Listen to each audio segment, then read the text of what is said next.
L'Ecclésiaste est une littérature ou un style de livre très différent peut-être que de ce qu'on a l'habitude de lire. Une littérature de sagesse qui cherche un peu à donner des cadres sur la manière de vivre. Il y a eu des perspectives un petit peu surprenantes ce que développe un homme qui arrive à la fin de sa vie, qui a tout fait mal. C'est pas un héros, hein. C'est pas un héros de la foi, Salomon. Presque un zéro de la foi. Mais à la fin, il se récupère et puis il dit, fait un peu le bilan et puis il nous livre parfois en vrac. Et ce message sera particulièrement en vrac. Il nous livre un certain nombre d'informations qui sont là pour construire notre pensée et nous permettre de voir comment vivre la vie sous le soleil. La vie qui est dure. Et l'une des choses qui est difficile peut-être ou parfois, c'est de savoir quoi faire. Le matin, vous vous levez et vous dites quelle couleur de chaussettes je dois mettre. C'est un choix terrible, terriblement difficile. Évidemment, ça n'a pas beaucoup d'incidence, le choix du paire chaussette. La seule chose, c'est assurer qu'on soit suffisamment réveillé pour ne pas prendre deux couleurs différentes, parce que d'autres le remarqueront. Le choix de prendre le métro, le tram, rarement, sauf période d'attentat terroriste, a rarement non plus un impact éternel sur l'existence. Manger un sandwich ou un bol de riz fait partie de ce même registre. À la question d'aller au baron, de prendre l'air et de boire un verre, certains répondent non. Oui, c'est un peu plus ésotérique comme illustration. Il y en a qui comprendront. Mais d'autres choix, bien sûr, sont beaucoup plus durables dans leurs conséquences. Celui de ne pas travailler à l'école limite un peu l'avenir. Dire oui devant le maire oriente durablement. Le choix de se convertir à Jésus, parce qu'on perçoit qu'il est le sauveur dont on a besoin, on comprend qu'on a besoin de lui, ça oriente à jamais la vie. C'est un vrai virage entier, complet, radical. Et puis, il y a cette pléthore de choix qui sont ni bons ni mauvais. Parfois, c'est plus délicat, plus difficile, et les choix moraux sont pas évidents. Et je prends l'exemple de cet ami artisan qui, quand il s'est converti, a décidé de ne plus rien mettre sous la table. Alors, il n'a plus rien mis sous la table, mais le problème, c'est que financièrement, il avait de la peine à s'en sortir. Alors, il était confronté à ce dilemme, je fais quoi? Soit je meurs en homme droit, soit je fais vivre ma famille, mais je mens aux impôts. Alors, il est allé voir l'inspecteur des impôts. Il dit, voilà mon problème, qu'est-ce que je fais? L'inspecteur des impôts s'est mis à rire. Il dit, mais vous ne pouvez pas vous en sortir si vous ne mettez pas de l'argent au noir. L'inspecteur des impôts. On est mal parti en France. Hein. Alors, qu'est-ce qu'on fait dans ces cas-là? Qu'est-ce qu'il faut choisir? Il faut choisir la droiture morale d'obéir à nos gouvernements et nos lois, en sachant que ces lois sont faites parfois pour des gens qui ne les respectent pas. Donc, il y a certaines marges qui sont prises en plus. Qu'est-ce qu'on doit faire? Il y a un mois, Vincent, un des médecins de l'Assemblée, a parlé un peu de bioéthique et on a perçu combien certains choix étaient difficiles. Ce n'est pas toujours blanc et noir. J'ai entendu l'histoire assez surprenante de cette assistante sociale qui s'occupait de personnes handicapées, et de personnes handicapées mentales. Et elle s'occupait de gens qui pouvaient rester chez eux, et parce que ils avaient un certain degré d'autonomie. Et voilà qu'un nouveau dossier vient sur sa table. Il s'agit d'un homme. Elle téléphone à cet homme donc, pour prendre contact avec lui. Ils ont une discussion. Et puis, au milieu de la discussion, enfin, après un quart d'heure, 20 minutes de discussion, cet homme dit, bon, écoutez, je vais vous laisser parce que je dois m'occuper de mon troll. Alors, elle dit, ah, bon. Donc, elle raccroche. Le lendemain, elle rappelle. Et puis, cette personne est vraiment très animée, très excitée. Et puis, elle continue quelques minutes. Et puis, ensuite, elle dit, bon, écoutez, j'ai autre chose à faire. Je dois m'occuper de mon troll. Bon. Troisième jour, elle téléphone. Et puis là, cette personne est vraiment, vraiment en colère et dit, vous me dérangez. Et puis, elle raccroche. Elle dit, là, il faut que j'aille voir. Et elle va voir cette personne. Et elle réalise alors qu'il tenait enfermé dans son placard un nain qui était un témoin de Jéhovah qui avait frappé à sa porte. Et il avait cru que c'était un troll. C'est une histoire vraie. Hein. Et au cas où vous vous posiez la question, c'est pas bien. D'accord. Le choix entre le bien et le mal est parfois plus évident que d'autres, et c'est ce que essaye de toucher un peu l'Ecclésiaste au chapitre 7. Et je vous invite à lire avec moi Ecclésiaste chapitre 7, où Salomon contraste différentes situations, et c'est vrai que c'est un petit peu pêle-mêle dans ses remarques. Lisons donc ensemble Ecclésiaste chapitre 7. Gardez vos Bibles ouverts à ce passage, on y fera référence tout au long de ce message. Bonne renommée vaut mieux que l'huile parfumée, et le jour de la mort que le jour de la naissance. Mieux vaut aller dans une maison de deuil que d'aller dans une maison de festin. Dans celle-là se trouve la fin de tout homme, et le vivant en prend conscience. Mieux vaut le chagrin que le rire, car malgré un visage triste, le cœur peut être heureux. Le cœur des sages est dans la maison de deuil, le cœur des insensés dans la maison de joie. Mieux vaut écouter le reproche du sage qu'être homme à écouter la chanson des insensés. Comme les sarments crépitent sous la marmite, ainsi est le rire des insensés. C'est encore là une vanité. L'oppression affole le sage, et les cadeaux font perdre le sens. Mieux vaut l'aboutissement d'une affaire que son commencement. Mieux vaut un esprit patient qu'un esprit hautain. Ne te presse pas d'être mécontent dans ton esprit, car le mécontentement repose dans le sein des insensés. Ne dis pas d'où vient que les jours d'autrefois étaient meilleurs que ceux-ci, car ta question ne proviendrait pas de la sagesse. La sagesse vaut mieux qu'un héritage, et même davantage pour ceux qui voient le soleil. Car à l'ombre de la sagesse, on est comme à l'ombre de l'argent. L'avantage de la connaissance, c'est que la sagesse fait vivre ceux qui la possèdent. Regarde l'œuvre de Dieu. Qui pourra redresser ce qu'il a courbé? Au jour du bonheur, jouis du bonheur, et au jour du malheur, réfléchis. Dieu a fait l'un exactement comme l'autre, de telle sorte que l'homme ne découvre rien de son avenir. J'ai vu tout cela pendant ma vaine existence. Il y a tel juste qui périt dans sa justice, et tel méchant qui prolonge son existence dans sa méchanceté. Ne deviens pas juste à l'excès et ne te montre pas trop sage. Pourquoi te ruinerais-tu? Ne sois pas méchant à l'excès et ne deviens pas insensé. Pourquoi mourrais-tu avant ton temps? Il est bon que tu retiennes ceci sans laisser échapper cela.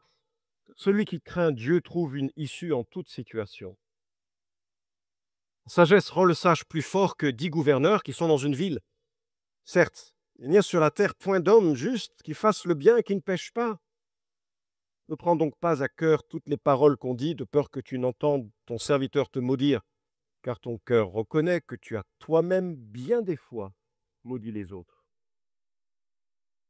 J'ai éprouvé tout cela par la sagesse. J'ai dit j'aurai de la sagesse, mais elle reste loin de moi. Ce qui existe est loin, profond, profond. Qui peut l'atteindre? J'en suis venu de tout mon cœur à connaître, à explorer, à chercher la sagesse et la raison, à connaître aussi la méchanceté, l'insanité, la folie et la démence. Or j'ai trouvé plus amère que la mort la femme qui est un piège, dont le cœur est un filet et dont les mains sont des liens. Celui qui est agréable à Dieu lui échappe, mais le pécheur deviendra sa capture. Voici ce que j'ai trouvé, dit l'Ecclésiaste, en examinant les choses une à une pour en trouver la raison. Voici ce que mon âme cherche encore et que je n'ai pas trouvé. J'ai trouvé un homme entre 1000, mais une femme entre elles toutes, je ne l'ai pas trouvé. Seulement, voici ce que j'ai trouvé. C'est que Dieu a fait les hommes droits, mais ils vont chercher bien des subtilités. Alors, il commence son propos avec une comparaison entre 7 choses qui sont chaque fois meilleures que d'autres. Et la première remarque qu'il nous fait, c'est que la bonne réputation est préférable au parfum. Je ne sais pas si vous aimez les parfums, moi j'aime beaucoup les parfums. Si j'étais riche comme Crésus, j'entrerais dans une parfumerie, j'achèterais un parfum, tous les parfums, enfin pas tous, mais un de chaque, et puis je les remettrais à la maison, et chaque jour j'en prendrais un différent, selon la météo, selon mes humeurs, ou les goûts de Laurie. Sauf que Laurie n'aime pas les parfums, heureusement je ne suis pas riche comme Crésus. Bref. Les parfums de tout temps ont été quelque chose qui ont été prisés par les civilisations. Des tablettes du 2e millénaire avant Jésus-Christ parlent déjà de parfums. On a trouvé une fabrique de parfums en Égypte qui précède Salomon de 8 siècles. Et ça fait toujours partie des choses de la classe. Et quand j'ai recherché un petit peu comment on faisait les parfums, j'ai réalisé qu'il y avait plein de substances possibles. Il y a des substances qui sont issues du monde animal, par exemple le musc, qui est secrété par le chevretin du Tibet. Je ne vous dis pas où il est pris, et il se sent à 1 kilomètre à la ronde. Messieurs, à tout.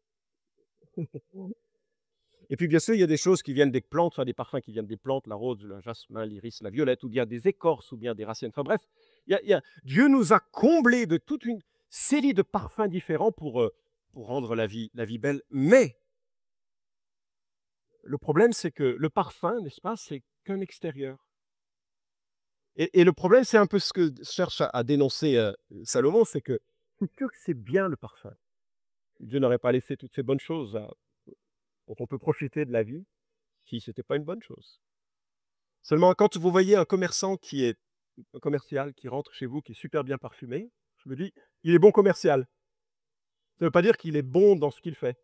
Il sait comment se présenter. Et Salomon observe que ce qui est plus important, c'est la réputation. La réputation. Parce que la réputation que l'on a généralement, pas toujours, est un peu le fruit ou le cumul de toutes les actions de notre existence. C'est la somme des choix quotidiens. Et vous savez quoi?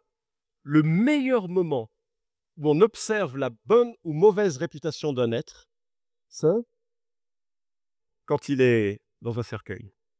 Et c'est pour ça que Salomon dit qu'il est préférable de voir la maison de deuil et qu'il est préférable le jour de la mort. Parce que là est révélée une vie. Je suis assez surpris dans les biographies que l'on a des rois. Ce n'est pas le genre de livre qu'on lit facilement dans notre culte personnel. Un roi, deux rois, un chronique, deux chroniques, c'est répété deux fois, différemment, différents angles. Et là, on a des rois qui vivent leur vie en quelques versets. Et souvent, ça se limite à ça. Dans la conclusion, il fit ce qui est droit aux yeux de l'Éternel. Amathia, Azaria, Yotam, Ézéchias, Josias et quelques autres. Ou bien, il fit ce qui est mal aux yeux de l'Éternel. Nadab, Baïcha, Azia, Yoram, Akab. Je les cite si vous cherchez des prénoms pour vos enfants. Qu'entendrez-vous le jour de vos obsèques? Enfin, vous ne l'entendrez pas. Mais finalement, c'est cela que Salomon relève. Qu'est-ce que les gens diraient de nous? Le taciturne, la carpe, le moulin à vent, la tempête? Bien sûr, la bonne nouvelle, c'est qu'on n'a pas besoin de rester enfermé dans l'attitude qui peut-être nous caractérise aujourd'hui, la grâce de Dieu, avec l'aide des frères et sœurs, avec l'aide d'une famille spirituelle ou personnelle aimante. La parole de Dieu, le Saint-Esprit en nous fait susciter un autre fruit. Mais Salomon, il observe que la réputation, bien, c'est ce qui va ce qui va être révélé au moment de la mort. Et c'est un peu dans la même idée que Dieu nous dit que le deuil, enfin, Salomon nous dit que le deuil est préférable à un anniversaire. Ça fait un peu morbide, hein. Mais c'est vrai que là, Salomon parle de la vie à la fin de sa vie. Et il fait le constat que les choses, une comédie musicale, c'est super, mais c'est super pour un temps et ça n'engendre pas beaucoup de changements. On peut faire la fête et apprécier la fête, c'est légitime. Salomon en a déjà parlé. Mais si on élève la fête comme but ultime de l'existence, ça va nous laisser secs. Parce que devant un cercueil, on ne triche plus, n'est-ce pas? Il n'y a plus personne qui peut se cacher, se masquer devant la réalité que la vie se termine mal. Alors parfois, les gens se penchent sur la mort avec humour. Woody Allen dit: la mort est un état de non-existence. Ce qui n'existe pas, donc la mort n'existe pas. Il n'y a que Woody Allen pour sortir des phrases comme ça. Mais la réalité, c'est qu'on va mourir. Hein. C'est pour ça que Salomon nous écrit. C'est que, puisqu'on va naître nu, qu'on meurt nu, il faut apprendre à vivre. Et c'est ce qu'il essaye de nous faire comprendre. Jules Renard, la mort est douce, elle nous délivre de la pensée de la mort. Tu parles? Ça dépend ce qu'il y a après. Hein. La Bible est claire, il est donné à l'homme de mourir une seule fois, après quoi vient le jugement. On est soit dans la présence de Dieu, soit dans l'absence de Dieu, c'est l'enfer. Pas de troisième piste et c'est pas une délivrance, la mort. Ça scelle, c'est pas une récompense, c'est une destination. Ça scelle là où on en est quand on meurt. Il y a d'autres artistes qui parlent de façon plus réaliste. Je regardais Michel Sardou qui chante la vie, la mort. Hein. On entre, on sort, c'est tout. On veille, on dort. On aime encore, on y prend goût, on aime encore.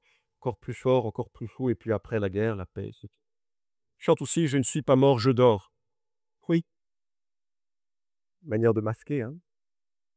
Dans nos cités modernes qui ont fait en sorte que la mort ne fait plus partie de notre quotidien, on meurt à l'hôpital, on meurt pas chez soi, donc on n'observe plus ce que c'est que la mort. Et c'est dommage. Enfin, c'est dommage parce que ça illumine la vie. Vous devriez passer du temps, de temps en temps, dans des maisons de retraite, discuter avec les personnes âgées, voir leurs regrets, leur amour, leur amertume parfois. Ça nous renseigne tellement sur la vie. Passer par un cimetière, regarder les inscriptions, les tombes, voir les gens qui ont investi des fortunes pour des choses qui vieillissent mal souvent, une source de tellement d'enseignements. Un film saisissant qui s'intitule Sans plus attendre, vous l'avez vu? C'est pas vraiment la sagesse de Salomon hein, qui est donnée dans ce film. Mais il y a quelque chose de vrai qui sonne parce que quand ces deux personnages sont confrontés à leur mort imminente, ils réalisent ce qui est important. C'est dommage que ce qui est important est assez léger dans leur cas, parce qu'il y a tellement plus à vivre quand on sait qu'on va mourir. Je reviendrai là-dessus à la fin. Une autre remarque qui va un petit peu dans la même veine au verset 3 et 4. Salomon dit: «Mieux vaut le chagrin que le rire, car malgré un visage triste, le cœur peut être heureux.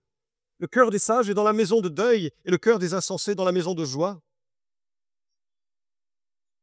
On se rend compte, c'est contre-intuitif, n'est-ce pas? Moi, j'aime rire. Parfois, je mets juste YouTube, caméra cachée. C'est Parfois, ça se termine en fou rire, c'est bien, mais ça ne donne pas du sens à la vie, bien sûr. Il y a des gens qui peuvent rire, rire, rire jusqu'à leur mort sans réaliser qu'ils loupent l'essentiel de l'existence. Et le chagrin nous enseigne, C.S. Lewis a écrit: «Dieu murmure à notre oreille dans nos plaisirs. Il parle à notre conscience, mais il crie au travers de nos souffrances. C'est son mégaphone pour réveiller un monde sourd.» Et ainsi, la maison des larmes nous permet de réaliser: mais attends, là, on n'est pas fait pour cette vie-là. C'est pas normal ce qui se passe. Elle me broie, elle me brise, elle me vole de quelque chose que j'estime être normal. Est-ce qu'il y a plus? Dans le livre de l'Apocalypse, on trouve deux types de larmes. La première de ces larmes, ce sont les larmes de ceux et de celles qui pleurent le jugement de Babylone. Babylone, c'est le système mondial anti-Dieu qui sera à la fin des temps. Et toutes ces richesses partent en fumée alors que Dieu vient juger, et ils sont là en train de pleurer. Mon iPhone, ma maison, mon commerce, et ils pleurent. Puis un autre type de larmes, ce sont les larmes de ceux qui sont sauvés. Enfin, c'est probablement une métaphore, mais la Bible dit que Dieu lui-même viendra essuyer toute larme de ceux et celles qui sont sauvés. Dans les rares fois où mon épouse verse une larme, le geste le plus tendre que je puis lui faire, c'est de promener un doigt pour enlever la larme qui tombe. Quand un enfant pleure, le geste le plus tendre, c'est faire ça.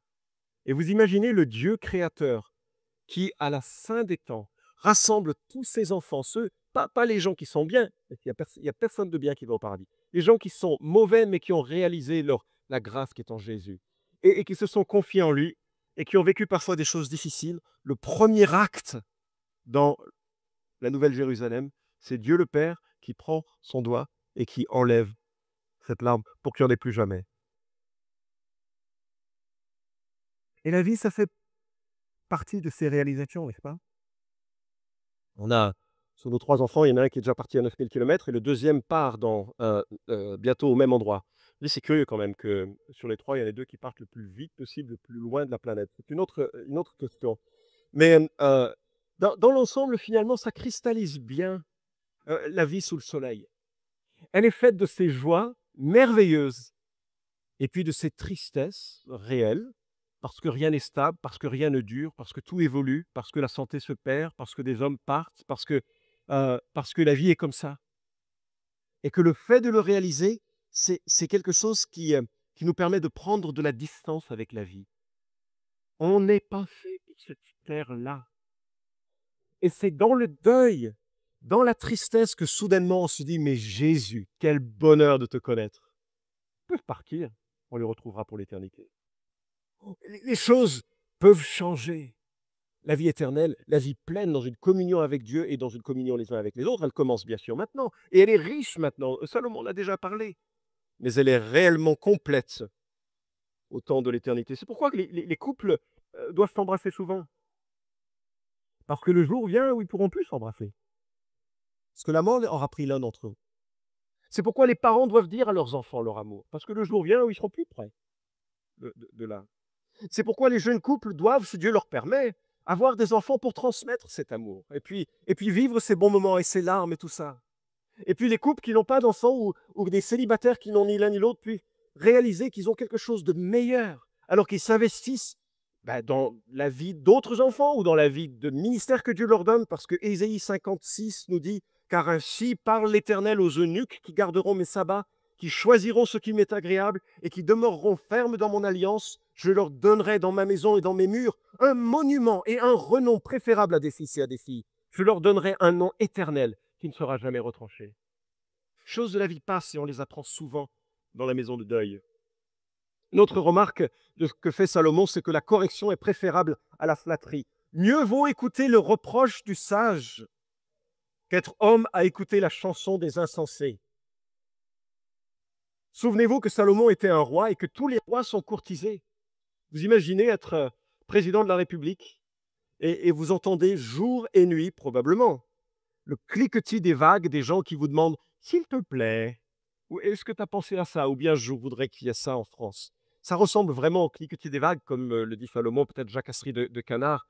Et Salomon dit « Mais c'est préférable d'entendre un reproche que d'écouter la chanson des insensés. »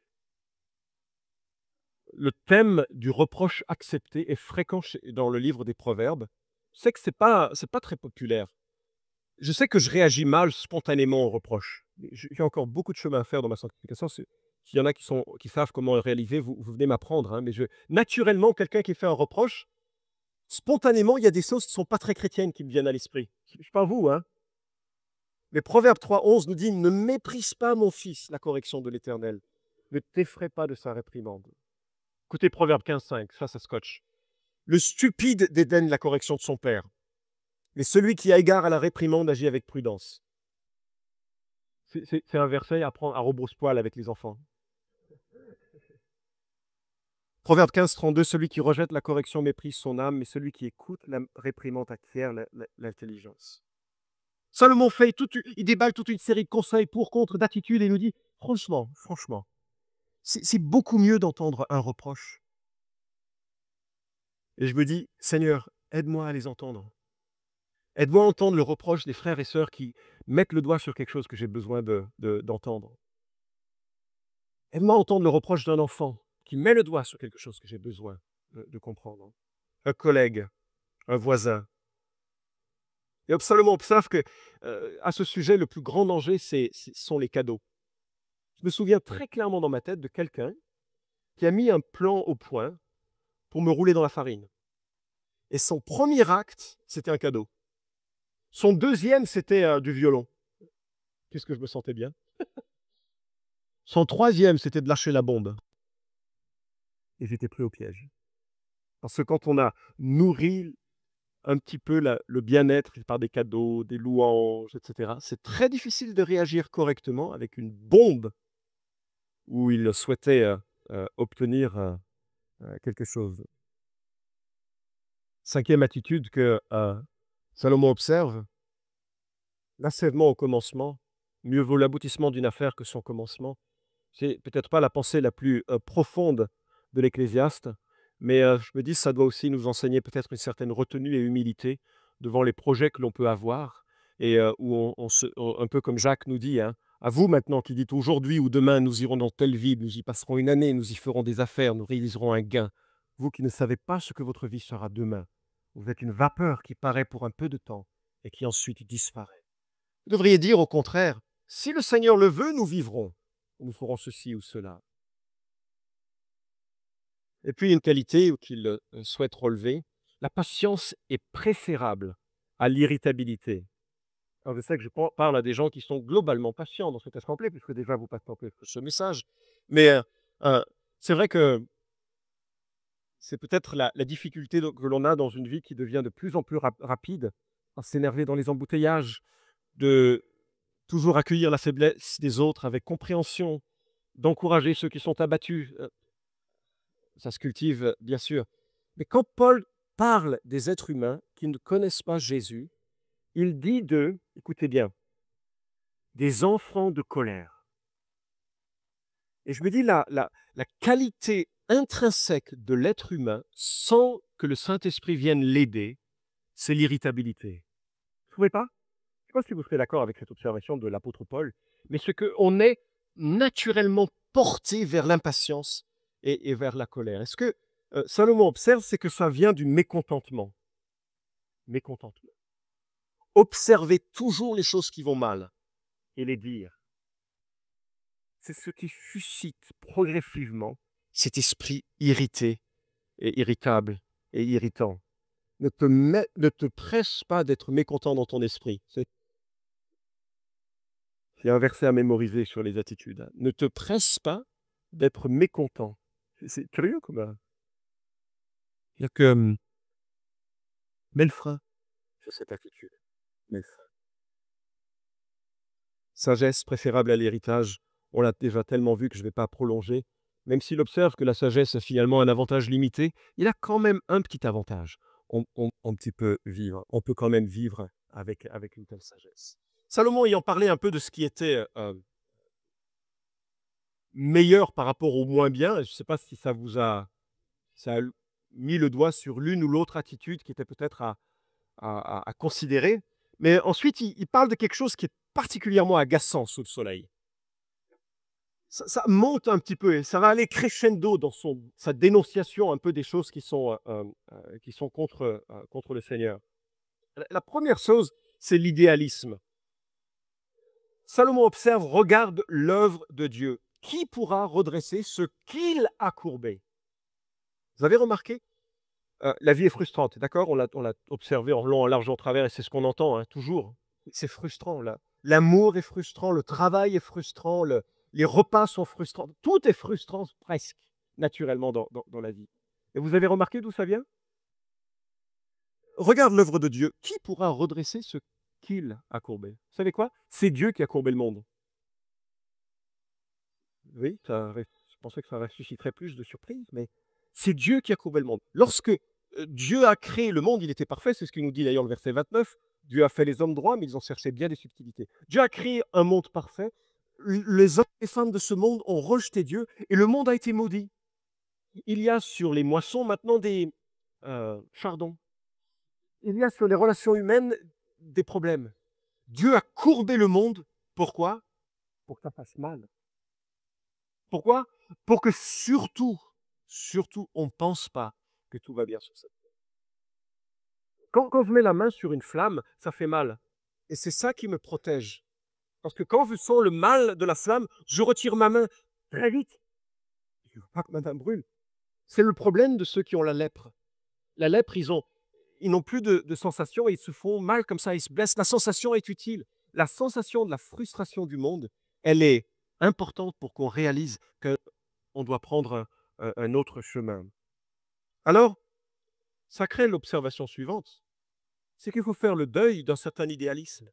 Il n'y aura pas de société idéale, il n'y aura pas d'église idéale, il n'y aura pas de famille idéale, il n'y aura pas d'enfants idéaux, il n'y aura pas de formation idéale, il n'y aura pas de carrière idéale, ça n'existera pas. Dieu a courbé les choses. C'est la conséquence du péché, c'est la malédiction qui vient avec le péché. Et ce ne sera pas pour toujours. La Bible dit que la création attend avec un ardent désir la révélation des fils de Dieu, car la création a été soumise à la vanité, non de son gré, mais à cause de celui qui l'y a soumis. Avec une espérance, cette même création sera libérée de la servitude de la corruption. Une autre chose vraiment agaçante, c'est le simplisme. C'est pas très français, je sais. J'avais besoin de 4 choses qui se terminent par isme, d'accord? Le simplisme, c'est le fait que dénonce Salomon, qui dit la chose suivante. Dieu bénit les justes qui sont heureux, riches et en bonne santé, et Dieu punit les méchants qui sont malheureux, pauvres et en mauvaise santé. Vous avez déjà entendu ce dialogue? S'il y a une chose qui m'irrite profondément, c'est d'entendre ce simplisme. C'est de considérer la vie sous l'angle un peu de cette manière. C'est faux, entièrement faux. Psaume 73, on voit un choriste, comme ceux qui chantaient là, et il regarde l'assemblée, il voit des gens particulièrement bien portants, parce que dans Moyen-Orient, c'est un signe de richesse, et puis qui sont des méchants et qui profitent de tout dans la vie.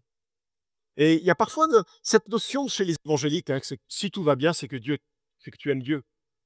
T'arrive une tuile, mon frère, confesse. Et c'est terrible, c'est terrible. Il y a des gens malades qui s'entendent dire que non seulement ils doivent supporter leur maladie, mais en plus ils ont un poids de culpabilité sur eux. Sans considérer que c'est Dieu qui est souverain. Exode 4, n'est-ce pas moi, dit l'Éternel, qui rend sourd ou aveugle? Ah, ça nous gêne un peu de voir cette souveraineté quand elle nous place devant des choses incompréhensibles. Mais heureusement, Dieu n'est pas compréhensible. On ne peut pas considérer Dieu comme un Dieu qui est à mettre dans une boîte. C'est tout le message de Job. On ne fera pas l'ensemble du message, mais je voudrais relever quand même les 2 dernières. Le perfectionnisme. Un peu dans la même ligne de ce qui nous est donné. Avec le verset 16, enfin de ce qui précède, pardon, avec le verset 16, qui pourrait presque être une sorte d'excuse à la malhonnêteté, hein. Regardez encore avec moi. Ne deviens pas juste à l'excès. Qu'on peut être juste à l'excès? C'est prenant comme verset. Il y a une pensée populaire qui redit un peu le même proverbe, hein. Ne pas être plus royaliste que le roi. Dans la pensée de Jésus, on a: «Voici, je vous envoie comme des brebis au milieu des loups. Soyez donc prudents comme les serpents, simples comme des colombes». Dans un monde tordu, faisons attention à pas être, ouais, dans cette idée qu'on va corriger, l'ensemble des situations du monde pour que, ça se passe bien. Ce sera pas possible. C'est l'une des choses avec lequel que l'on abordera un petit peu plus loin. Allez, termine avec, quelque chose encore très agaçant et encore moins français. L'auto-justificationnisme. D'accord? C'est bien, ce sont les Américains qui ont rigolé le plus, les étrangers. Mais, la réalité, et je pense que ça va nous parler plus directement, mais dans un monde qui est fou de péché et de pécheurs, qui est aliéné au mal, nos propos dérapent vite, n'est-ce pas? Et ce qui, heu, ce qui est assez amusant, c'est qu'il y a des gens, quand on les critique, ils réagissent en disant: «Mais de quel droit?» D'accord? Et Salomon, il dit: «Avant de dire ça, réfléchis. Si toi-même, par hasard, un jour, une fois, tu n'aurais pas critiqué. Moi?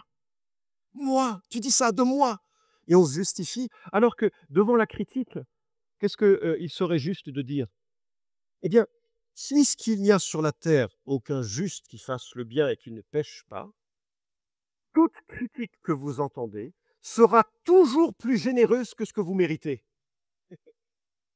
Et je redis différemment.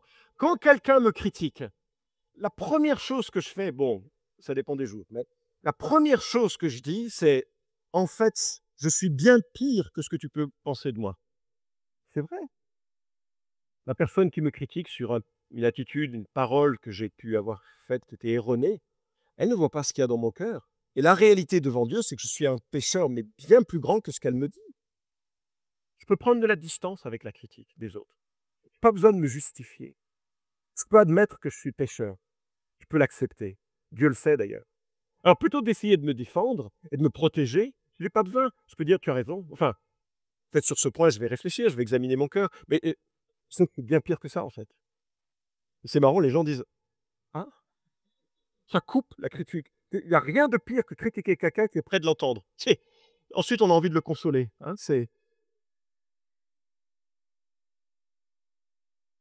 La deuxième chose, c'est quand on entend sur soi des critiques, faut pas monter sur ces grands chevaux. Faut pas monter sur ces grands chevaux. Pourquoi? Parce que la réalité, c'est qu'on l'a fait aussi, non? Est-ce qu'il y a quelqu'un ici qui a jamais critiqué injustement un autre? Alors Salomon, il dit: «Écoute, je m'arrête avec le dernier verset parce que je pense que ça illustre là où je voudrais vraiment qu'on arrête, et puis je sais qu'il y a les baptêmes et que ça va être encore un très bon moment. Mais à l'origine de tout ceci, le verset 29, il nous est dit, et donc je reviendrai sur ce qui précède la semaine prochaine, mais il nous est dit: «Seulement voilà ce que j'ai trouvé, c'est que Dieu a fait les hommes droits, mais ils ont cherché bien des subtilités». Dieu a fait les hommes droits, mais ils ont cherché bien des subtilités. Dieu a créé des hommes et des femmes qui étaient parfaits. Adam et Ève étaient parfaits, moralement parfaits, physiquement parfaits, dans un monde parfait. C'était le jardin d'Éden, avec un choix qui allait orienter l'humanité près de Dieu ou loin de Dieu. Le choix a été fait, l'homme et la femme ont été exclus de Dieu. Aujourd'hui, les hommes et les femmes de notre siècle sont séparés de Dieu. Ils ont cherché bien les subtilités. Et la bonne nouvelle, c'est que Dieu tend la main de façon personnelle et directe à ceux et celles qui réalisent qu'ils sont tordus. Jésus a dit qu'il n'était pas venu pour des gens qui sont bien portants. Si vous êtes dans cette salle en disant: «Mais moi je suis bien», Jésus ne peut rien faire pour vous. Jésus ne prend que des pécheurs, que des gens qui admettent qu'ils ont vraiment, vraiment besoin de grâce. Et Jésus tend la main, puisque ce monde est corrompu, Jésus tend la main de façon personnelle. L'apôtre Paul dit à Tite, la grâce de Dieu s'est révélée comme une source de salut pour tous les hommes. Elle nous éduque et nous amène à nous détourner de tout mépris de Dieu et à rejeter les passions des gens de ce monde. Ainsi, nous pouvons mener dans les temps présents une vie équilibrée, juste et pleine de respect pour Dieu, en attendant que se réalise notre bienheureuse espérance, la révélation de la gloire de Jésus-Christ, notre grand Dieu et Sauveur. Voyant un monde tordu, Jésus a pris tous ces torts-là que nous avons commis et il les a mis sur ses épaules. Dieu le Père a pris les fautes de les nôtres et puis il les a placées sur Jésus. Et Dieu le Père a frappé Dieu le Fils pour que la question du péché soit à jamais réglée. Pour tous ceux et toutes celles qui le réalisent et qui disent, ouais, Seigneur, pardonne-moi. Je me suis vraiment planté. J'ai offensé ton nom. Je crois que tu es mort pour moi. Je crois que tu es vivant, que tu changes les vies. Viens transformer ce cœur de pierre en cœur lié à toi. Si c'est là votre désir ce matin, la main est tendue, vous pouvez vous tourner vers Jésus, non pas dans une église, non pas avec quiconque, mais vous seul devant Dieu, ce soir chez vous, demain, dans une semaine, dans un an, dans le moment où vous en aurez cette conviction que c'est le moment de Dieu.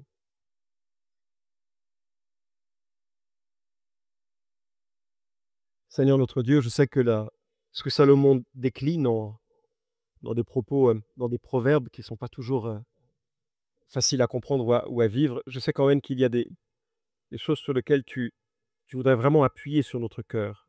Question de patience, de réflexion, de sagesse sur la manière de vivre. Et je prie, Père, pour que nous soyons désireux vraiment de laisser toute ta parole instruire notre cœur et nos pensées pour nous aider dans notre cheminement. Seigneur, peut-être que des hommes et des femmes ici sont en réflexion sur qui tu es, sur la main que tu tends, sur la vie avec toi. Je prie, Père, pour que selon leur désir ou selon ton cœur, ils puissent comprendre un peu plus de l'amour qui est en Jésus. Et je veux te confier la suite de ces moments avec les baptêmes que nous aurons. Je te prie, Seigneur, que tu donnes une joie particulière dans ce témoignage que vont rendre ces personnes et que, Seigneur, tu conduises encore ce culte pour ta gloire. Merci de nous avoir aimés, Seigneur. Nous ne sommes pas aimables en nous-mêmes. Merci, Seigneur, d'avoir fait le chemin, tout le chemin, pour que nous puissions avoir une espérance vivante et une vie avec toi. Au nom de Jésus. Amen.